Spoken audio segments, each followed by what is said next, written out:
හරි. ඉතින් ඔන්න ටිකින් ටික එක්සෑම් එකත් ලං වෙනවා.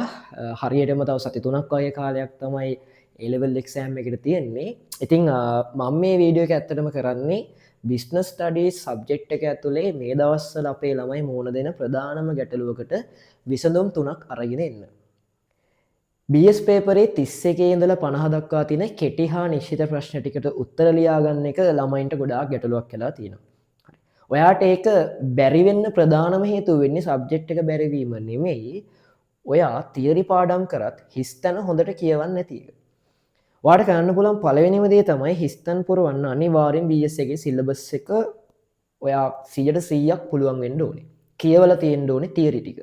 මොකද හිස්තැනකට ඉන්නේ තියරියක් ඒ වචනයක් අයින් කරලා ඔයාට හිස්තැන පුරවන්න කියලා.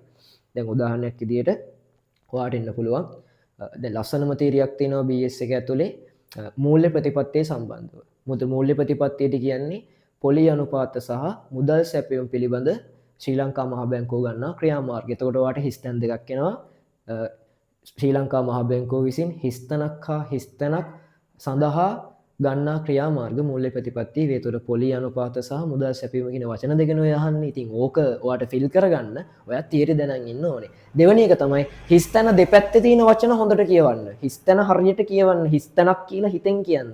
හරිද? හිස්තැනක් වේ වගේ යන්නේ වගේ. ඒතකොට එකපාරට වගේ වචනේ ටක් ගාලා ගලන් ඉන්න පුළුවන් ඔයා තියරි බලලා තියෙනවා.